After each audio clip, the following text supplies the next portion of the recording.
Bienvenidos al 10º episodio de Encuentro con la Literatura, hoy con la compañía de Fernando Ibáñez, Bernardo Borges, Paula Borges, Hernando Carrizosa y quien les habla Luis Eduardo Vargas Rojas. Empezamos como siempre con Bernardo y sus aportes del lenguaje. Bienvenido, Bernardo.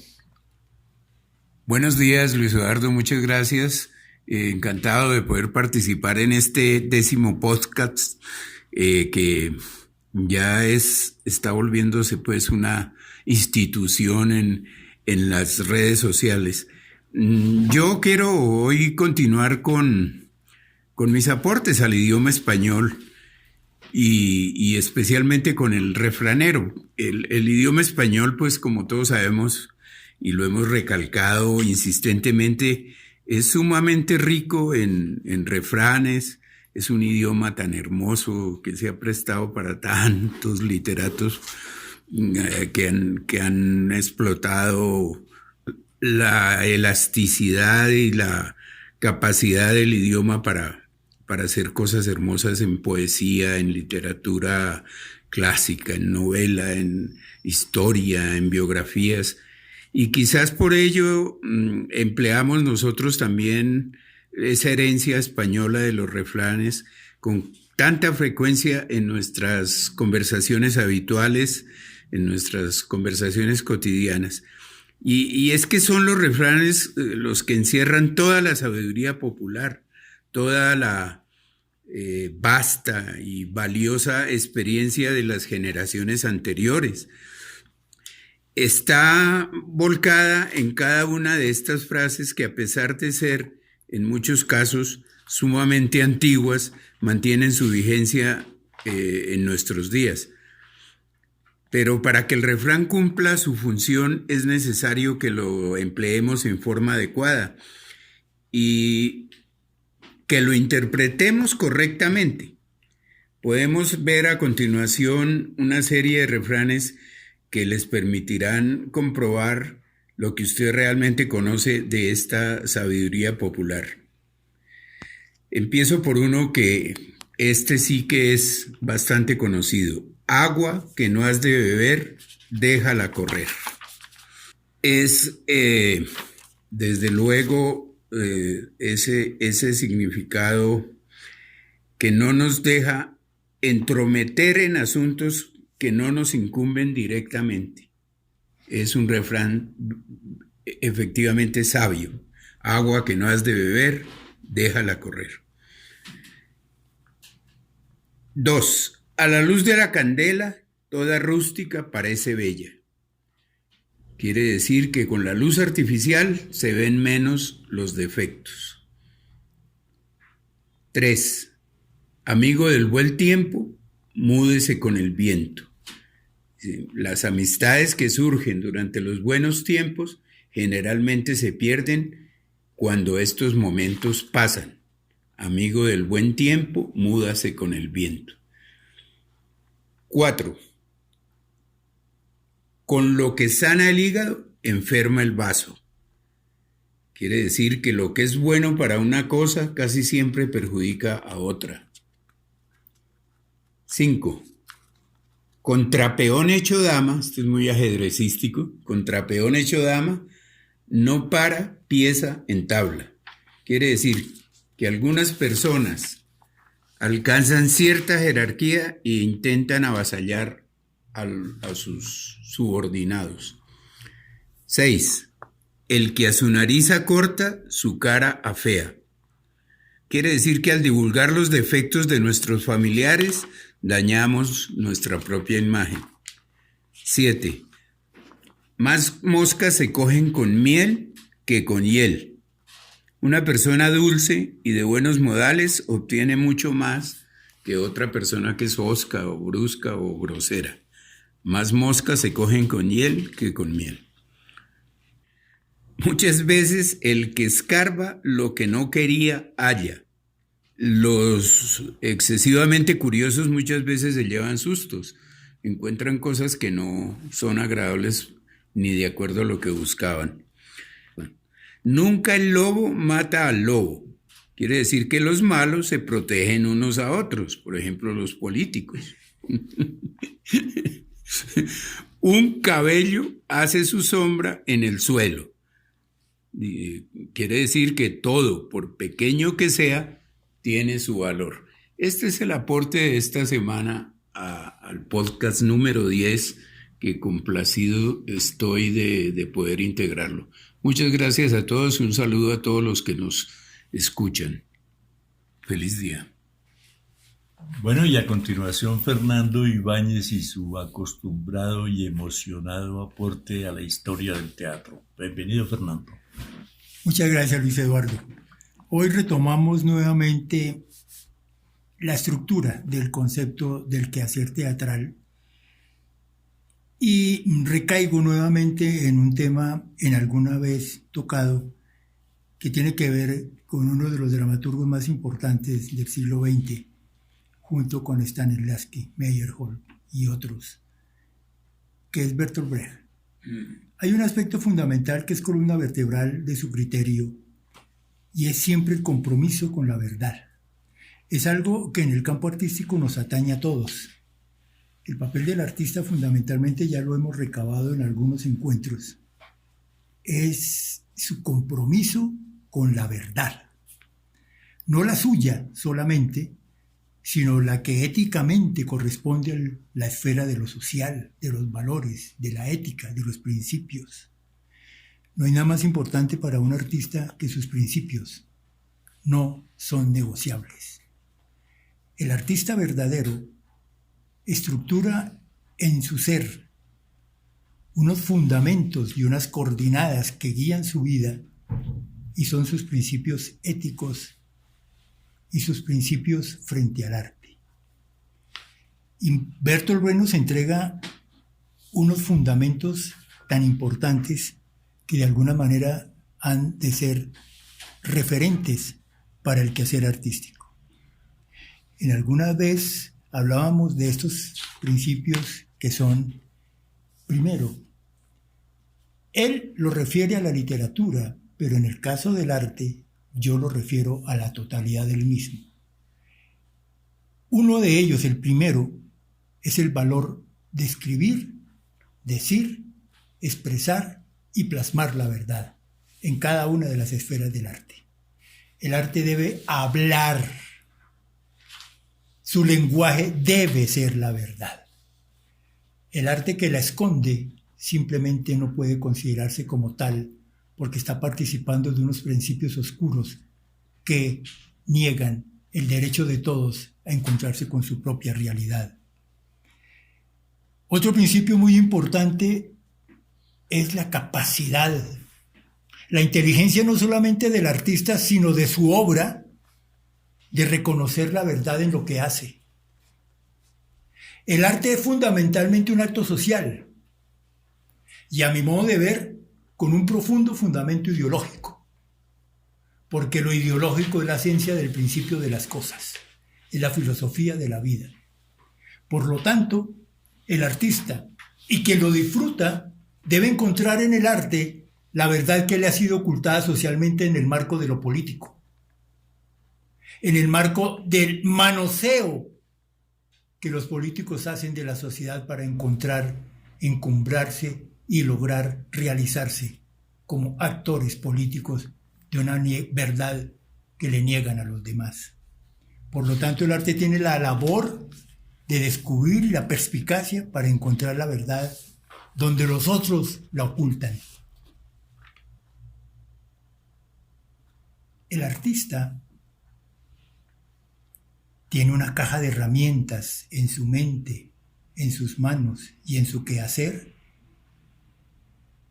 que le hace tener la facultad de manejar la verdad.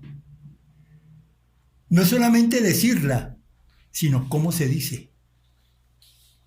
Y el arte aprende a decir la verdad en su quehacer. Y tiene una caja de herramientas el artista en cualquiera de las esferas en que se desarrolle teatro, música, danza, plástica, para desde esa especialidad manejar la verdad, que es muy diferente a manipular la verdad. La verdad no se manipula. La verdad se transmite a través de una serie de herramientas estéticas que son las características que tiene el arte para ello. Otro criterio muy importante es con quién hago que la verdad sea socializada. ¿A quién le cuento la verdad con mis herramientas para que ellos la transmitan sin malversarla, sin ocultarla? El espectador es un responsable, es un corresponsable de la verdad entregada. Es el responsable de que esa verdad se asiente en su mente, en su conciencia y en su ser para que transforme su vida y transforme la de otros. Por lo tanto, nos cuenta Brecht, y lo aplicó en cada una de sus obras, como Mare Coraje, como la ópera de los 3 centavos, cómo difundimos la verdad enfrentando el miedo, los temores, y tener el coraje como artistas y como seres humanos para que la verdad sea un derecho de todos. Esto no solamente nos lo entrega Brecht, es un elemento natural en la mente del artista que se crea para hacerlo. Yo me formo como artista porque tengo una responsabilidad como artista. Y mi responsabilidad como artista y como creador es la verdad. Muchas gracias. No, gracias a usted, Fernando, por esa emotividad, como siempre, que hace su aporte a Encuentro con la Literatura.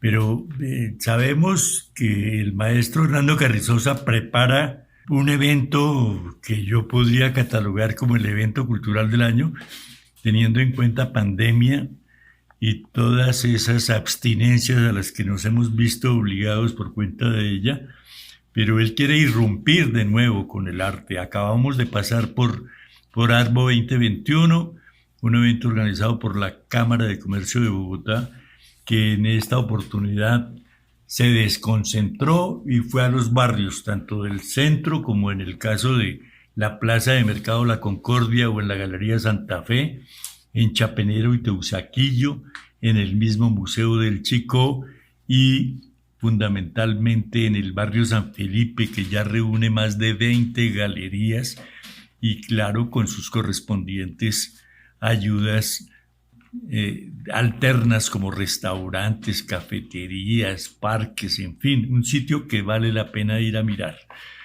Y pues creemos que aquí a nivel local, en Chía, Cundinamarca, Colombia, Sudamérica, Hernando Carrizosa ya ha figurado en varias exposiciones, como lo ha hecho a nivel nacional e internacional, pero en esta oportunidad queremos preguntarle, maestro, ¿qué va a presentar en este momento en el teatro o en la galería del Teatro Sea Maíz? Bienvenido, maestro.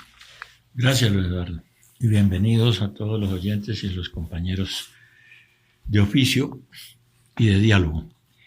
Pues atendamos dos cosas. Lo que venía diciendo Fernando de la función, diríamos, social e ideológica del arte, ¿no? Que eso no es una cosa gratuita ni solo de disfrute superficial ni nada, sino que tiene otro tipo de compromisos. Entonces, eso es uno de los impulsos que nos lleva a volver a realizar o a dar nuestra opinión visual, en este caso, la parte que hemos venido desarrollando desde hace un tiempo. O sea, no es solamente una u otra razón, sino muchas las razones que nos impulsan para volver a intentar a continuar, diríamos más bien, con el proceso de opinión acerca de la realidad que nos ha correspondido vivir. Entonces, en ese marco, y además, atendiendo lo que tú decías de Arbo, que no estamos en ese circuito, o mejor dicho, no participamos más bien, pero sí participamos de la descentralización de la expresión. En este caso, pues no estamos en Bogotá, estamos en Chía, que merece también, bueno, no lo digo por mí, sino que merecería, ¿verdad?, mucha mayor divulgación y mucha mayor presencia de la expresión artística, ¿no? Entonces, digamos, dentro de esa opinión general, vamos a realizar la exposición llamada Avenida Profiláctica, la primera intersección de Crucefixión. Crucefixión es una serie de 7 exposiciones y cada exposición tiene un nombre específico y una serie de trabajos también relativo a la temática en cada momento propuesta. Esta se llama así, por eso es la primera intersección de esas 7, sobre la gestualidad y la circunstancia del ciudadano, digamos, ¿no? de los tipos común y corriente, anónimos, que transcurrimos a diario por el espacio público. Ese es el título de la exposición.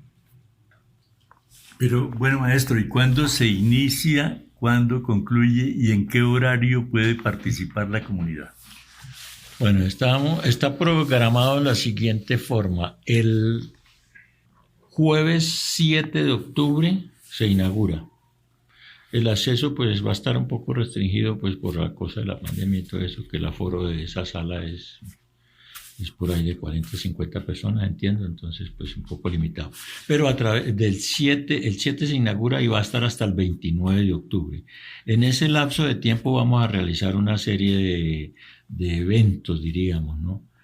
Que no son gratuitos ni por adornar la exposición, sino que lo queremos fundamentales dentro de los conceptos que anoté antes, precisamente por lo anoté, ¿no? Porque la idea es conversar sobre el arte, entendiéndolo no solo como la observación de una obra, de una pintura, un dibujo, alguna escultura, sino que tiene unas connotaciones mucho más allá de eso. Prácticamente la obra o el objeto físico puesto ahí es un pretexto para generar una actitud de parte del observador y un diálogo que es tan amplio como la creatividad también de quien observa la tiene, que es mucho mayor de la que a veces suponemos, ¿no? O sea, el 7 se inaugura, el 9 voy a compartir, digamos, unas ideas con los asistentes. No digo conferencia porque es más bien un diálogo, ¿no? La palabra conferencia suena como a una cátedra, donde uno va y habla y habla. Uno habla y los demás escuchamos. Esto más bien es como una conversación, o sea, hay unas opiniones, no es una explicación de la obra tampoco, las obras no se explican, bueno, esa es la charla, ¿no? Entonces, el 9 a las 5 se dicta esa charla, digamos. O se dialoga, digamos, con los asistentes. El miércoles 13 es un día para invitar a la comunidad, digamos, pues colegios o algunas instituciones o comunidades, ¿no? El miércoles 13. El viernes 15, un invitado especial que va a venir a dictar su apreciación, digamos, sobre el tema, ¿no? El sábado 16, un concierto de jazz, porque es la música más... Bueno, hay muchas músicas que tienen que ver con lo urbano, ¿no? Pero una de las, digamos, genéricas, por decir algo, que ha venido desarrollándose es el jazz, ¿no? Entonces tiene más que ver. No vamos a tocar bambucos o cosas así, no porque no sean importantes, sino porque pertenecen mejor al concepto de lo que se está tratando. El siguiente miércoles 20 también es un día para la comunidad. El viernes 22, un panel sobre arte con invitados ojalá de acá, de la localidad, porque aquí en Chiva vive gente muy importante y muy interesante y muy profesional. Entonces queremos hacer un panel para hablar sobre el arte, en un sentido muy amplio, que cada cual pues tendrá su enfoque. El sábado 23, una puesta en escena con una obra creada para esa exposición. El siguiente miércoles 27, también para la comunidad, el miércoles 27. Y el 29 de octubre, el cierre con una liturgia trónica, que son las ceremonias específicas que hacemos dentro de la comunidad, que algunos ya conocen y que es una ceremonia de vida, una ceremonia de celebración más exactamente. Entonces con eso cerramos. Entonces, bueno, ese es el programa general, digamos, y las fechas concretas. Todo se hace a las 5 de la tarde, porque es una hora en que la gente tiene un poco más de tiempo, consideramos que... ¿Y hasta qué hora? Digamos, normalmente unas 2 horas, ¿no? Entre el inicio y la conversación y los diálogos que se van presentando, a menos pues que sea tan interesante como nos ha pasado muchas veces en algunas exposiciones que empezamos a las 7 y son las 11 de la noche, o sea, y nadie quiere irse, pero porque la gracia está en que cuando es participativo, cuando la gente entra en el diálogo se vuelve interesante, es porque no solo por lo que hay ahí, porque no solamente hace una propuesta, sino por la capacidad de creación también de los asistentes, que es lo que hacen interesante precisamente las reuniones. Entonces a veces se alarga mucho más, pero básicamente está considerado para eso. Venga, ahora sí. Pero antes de darle la palabra al conocedor, yo quiero terminar mi nota pidiéndole que le digamos a la gente qué protocolos de bioseguridad han de reunirse, si deben llevar su carnet para certificar que están vacunados, si tienen que usar la mascarilla, como le dicen ahora, el tapabocas, si antes de ingresar a la sala donde se exhibe la exposición hay forma de aplicarse algún antibacterial, y si también vamos a tener un tiempo de duración de los grupos para evitar la aglomeración. Sí, se ha considerado, pero eso ya es cosa del auditorio, ¿no? O sea, tienen las normas generales previstas en todo, ¿no? Lo único pues que notamos ahora es que el aforo pues es también limitado porque como todo está condicionado por eso. Pero no, eso es lo normal, ¿no? Claro, cada uno con su mascarilla. ¿Entrada libre o con invitación, registro previo? Entrada libre, solo la inauguración pues sí tiene como digamos una invitación directa, pero la conferencia, todo simplemente, el límite es el aforo, porque pues no podemos pasar por alto eso, ¿no? Eso es la conveniencia y todo, pero no, además cualquier persona, aún más, sería muy bueno la asistencia pues de los jóvenes, ¿no? Porque se supone que los adultos ya conocen mucho, como aquí el maestro y otros, pero digamos que sería interesante la motivación, porque nos hemos dado cuenta la falta, es que sinceramente hay una falla en el medio sobre el conocimiento básico de lo que significa el arte, no solo, en este caso no es que uno se haga publicidad, sino en general es que nos hemos dado cuenta todos, no solo de que adolecemos tanto de espacios como de presentaciones, y no solo pues de la pintura, sino del teatro, de la música, de todo. Es algo que, insisto, es porque vamos vamos a continuar con esa idea de decirlo, porque es que es la única forma de que podamos lograr tener. No hay un espacio para exposición, ha sido un problema prácticamente, no por falta de voluntad de la dirección ni nada, no, sino porque es que no existe, o sea, falta la estructura general social adolece de eso, entonces hay que hacer un esfuerzo. Bueno, maestro, interesantísimo todo ese argumento para su exposición, todo ese montaje que me imagino que han tenido que desarrollar desde la Casa de la Cultura y desde su taller. Pero yo quiero saber tengo una inquietud que quisiera despejar, porque entiendo que sus obras siempre han sido de formatos grandes, de tamaños, digamos, imponentes.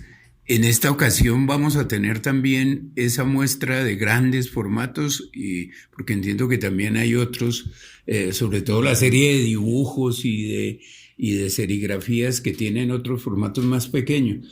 Ilustremos un poco a los que nos escuchan a través de este podcast sobre ese tópico. Bueno, sí, digamos que no son tan grandes, ¿no? Porque ahora hablar de grandes formatos es de 4 o 5 metros pero relativamente a lo que se expone en galerías, sí son obras de unos 70 por 90 exactamente cada obra. Y por el espacio vamos a presentar 32 obras de ese formato, ¿no? Y una serie de dibujos, unos 20 dibujos de pequeño formato, porque no tenemos más espacio. Podría ser mucho más grande, pero no se puede por el espacio. Pero cubre la sala que tenemos ahí, que espero además que les agrade, porque todo en la pintura es viendo. ¿No? El montaje, no me gusta decir lástima que no pudimos hacerlo, porque eso es como una justificación. Es lo que está. Se pensaba montar en la sala oscura con luces especiales y no damos todavía para montajes apropiados como uno quisiera, ¿no? Porque a mí me gusta es crear espacios donde alguien entre y sienta que llega y está en un espacio diferente para percibir algo que sea diferente, aunque se trate de la misma realidad, una mirada, pero que sienta uno como entrar a algo, ¿no? Así como entra uno a un cuadro a mirarlo, o a la música cuando se dedica a escucharla realmente, se aísla de otras cosas, pero pues no se pudo lograr, pero yo creo que está interesante. La cosa es cuando vayan y miren y después oiremos las opiniones. No, excelente, maestro, porque yo sé que su obra habla por sí sola, donde la pongan, crea inquietud y atrae inmediatamente la atención, de manera que yo sí quiero reiterar como a manera de invitación a todos los que nos ven y nos escuchan, ya sea fuera de Chía, que vengan, se acerquen a ver un trabajo verdaderamente espectacular del maestro Hernando Carrizosa. La otra idea es esa que dice Bernardo, gracias por ayudar a la invitación. Es que eso es lo que nos interesa, es que venga la gente no solo a decir qué bueno, ¿no? Sino a dialogar, y dialogar en cualquier sentido, ¿no? Sea dejando una opinión, sea participando en las reuniones, sea estando, sea comentando con nosotros. A mí me parece que esa es realmente uno de los aspectos, porque son muchos los aspectos del arte, uno de los aspectos interesantes y que hacen válido que se hagan ese tipo de cosas, ¿no? Es que se compartan y se promueva o se motive también la capacidad de expresión de todos los que asisten. Gracias, maestro Hernando Carrizosa. Ya estaremos en la inauguración si nos invitan y invitando nosotros desde aquí de Encuentro con la Literatura para que la gente participe, asista. Me imagino una rotación. Si el cupo para evitar aglomeraciones de 20 personas, pues tocaría hacer 2 turnos de 20, 3 de 20. Por eso le preguntaba el horario y usted muy bien dijo que se podía ampliar para que toda la gente participe. Sepan que el tiempo de observación de la exposición y su participación sea limitada para que otras personas también puedan hacerlo. Al menos a nuestros oyentes, pues están invitados el 7 a las 4 de la tarde, porque esa es la hora en que se abre. Si hay alguna aglomeración, esperemos, ¿no? Que haya, pues eso, ¿no? Un turno y otro turno. Realmente sí, podemos prevenir eso. Un poco pretencioso, ¿no? Suponer que vamos a tener una gran audiencia, pero nos gustaría muchísimo. Al menos están invitados todos los que nos estén escuchando. Y además por eso dura casi 20 días la exposición. Bueno, y ya para finalizar este 10º episodio de Encuentro con la Literatura, habría que hacer un comentario relacionado con qué es el escritor, el lector y sobre todo el librero. Y decimos que siempre el escritor ha tenido homenajes, le han hecho hasta esculturas a Gorky en Moscú, a Hemingway en los Estados Unidos, en Key West, al mismo Gabriel García Márquez en Bogotá, pero el lector casi nunca ha sido tenido en cuenta para homenajearlo, para exponerlo, para hacerle ese tipo de homenajes. Y hoy nos toca hablar del librero también, el librero que es el intermediario entre el escritor y el lector, el quien sirve de orientador muchas veces, y don Felipe Osa pues ha tenido la fortuna de heredar la Librería Nacional, una librería que realmente empezó en Cuba, después se trasladó a Barranquilla y el papá de Felipe la compra y comienza a hacerla conocer en Cali, donde se convirtió en un ícono de la cultura caleña, en la medida que ingresaron nuevos factores a la librería. Una librería con cafetería no se veía en ninguna parte. Una librería con un librero que orientara, ¿no? Y un autoservicio, a riesgo de que se perdieran algunos ejemplares, sobre todo los de primera edición, que son tan perseguidos por algunas personas como yo, pero que prestaron un servicio novedosísimo. Y don Felipe Osa heredó eso y dice que no ha querido nunca ser ni gerente, ni director financiero, sino librero, servir de intermediario, y en eso capacita a sus libreros de todas las librerías que tiene ahora a nivel nacional.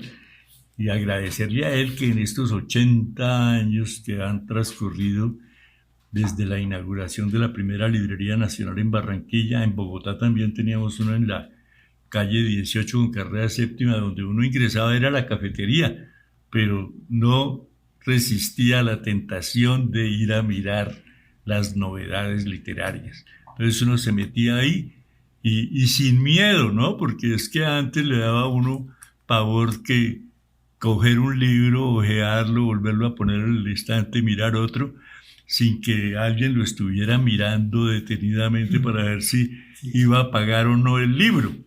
Pero no, ellos infundieron confianza y ahora llegan. Una persona que llega por segunda, tercera vez, dicen, este es un lector que viene a comprar un libro. Y cuando lo ven más de media hora y paseando mucho por todas partes, viene el librero y le dice, bueno, ¿qué es lo que está buscando? ¿Quiere un libro para usted, para regalar, para donar? ¿Qué quiere?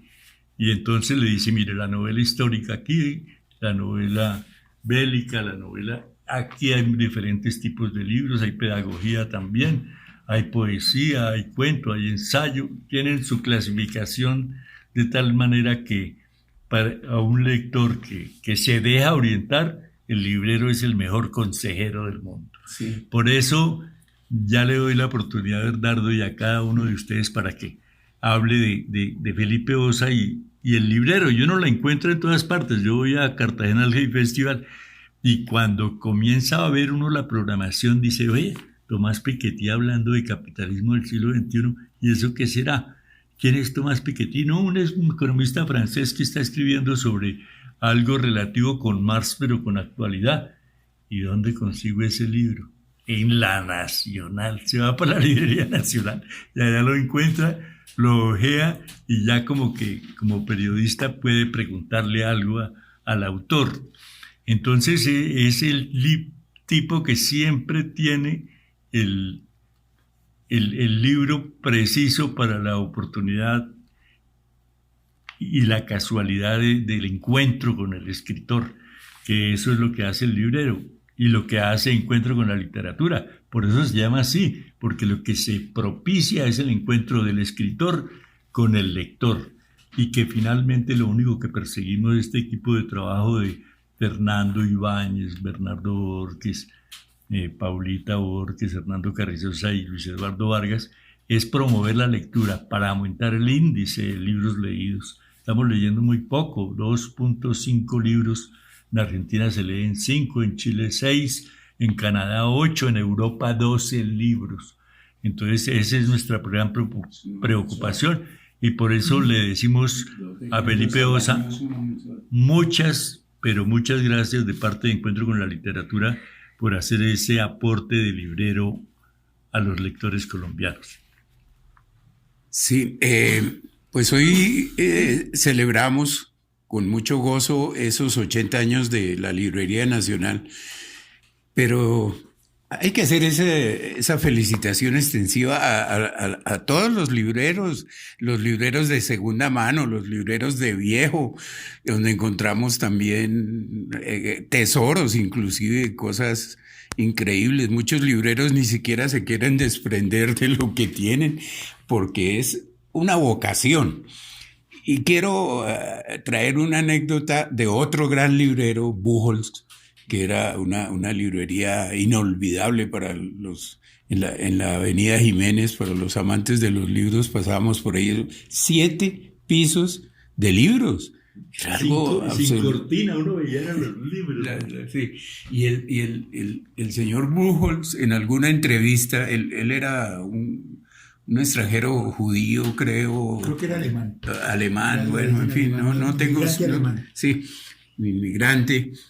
Y hablaba pues con su dificultad, con su acento, y en alguna ocasión le hicieron una entrevista y él decía, bueno, pero Juan Gosaín le hizo la entrevista y entonces le preguntaba, bueno, pero usted se da cuenta que muchos de los que hoy en día son escritores conocidos, gente famosa en la literatura, entraban allá y de pronto...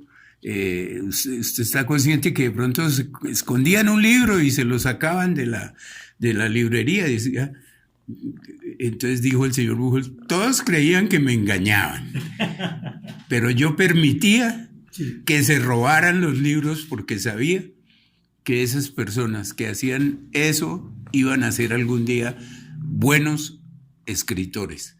De manera que eso demuestra la pasión de un librero por su lector.